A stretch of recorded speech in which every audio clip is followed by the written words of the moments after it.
Cogeco News, brought to you by the North Bay and District Chamber of Commerce. Shop local. Step out, step up, and show support for our hometown businesses.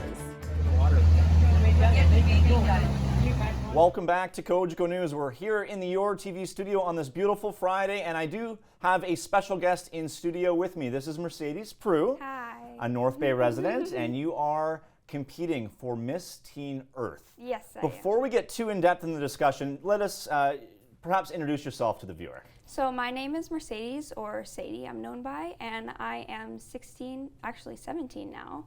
I just had my birthday, and I'm a grade 12 student at Scholard Hall. And how did you get interested in Miss Teen Earth? Yeah, so I was actually enrolled into SL pageants, and I was doing their personality pageants.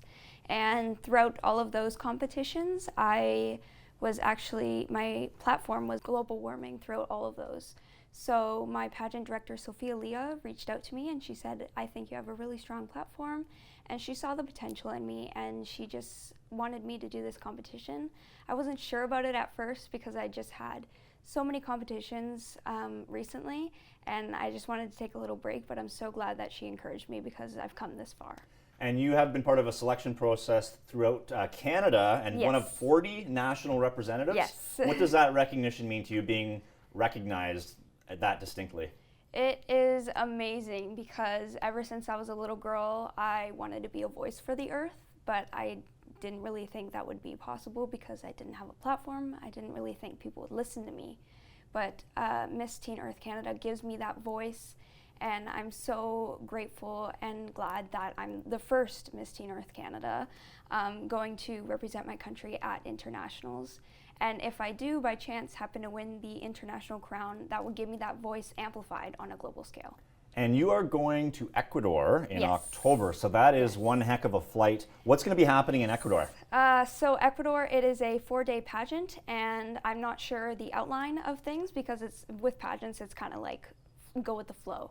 But we're going to be competing in swimwear, evening gown, and national costume. How much pressure is there kind of stepping out on a limb and being part of a scrutiny process because people are going to be judging you, so that's got to be certainly nerve-wracking. It is, it really is. There's a lot of pressure, you know, from wanting to make my country proud, wanting to make my parents and family proud, and wanting to make my director proud because she's amazing, she's remarkable, she's the reason that I'm here today. And she's giving me so much training, so I feel like that pressure is going to be a little reduced once I get that training, and then I'll feel more prepared then. And what sort of support have you received from your family? Your sister's here behind the scenes today to support you, so what's that mean to you? It means the world. You know, having a support system is incredibly important, especially when you have such an expensive hobby. Mm-hmm. So my dad actually also made me a website. It's www.missteenearth.ca.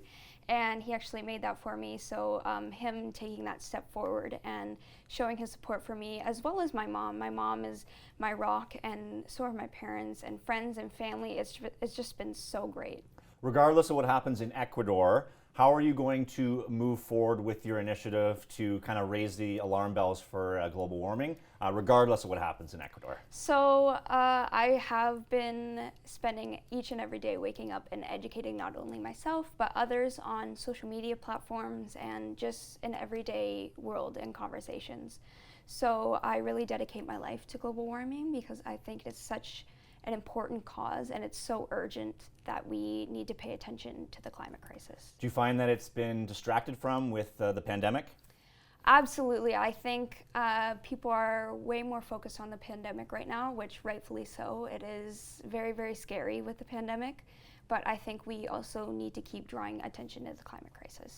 And from this interview forward, how can people support you? Say they're watching and they want to perhaps lend you some support. Yes. Is there a voting process that the public can take part in? Yes, so once the pageant happens, there's probably going to be a website that they put up with all the candidates and you can vote. Usually it's $1 per vote, but some of them are free. So all of that information will be posted on my website. Mercedes, thank you for coming in today. It's been a pleasure, and best of luck along the way. We'll certainly follow your story as the weeks progress. Thank you. There is Mercedes Proulx. She is a contestant for Miss Teen Earth. We will follow her story as we lead into October when the competition in Ecuador is taking place. We're going to head to a quick break. Our Dan Gray will have your weather forecast right after this.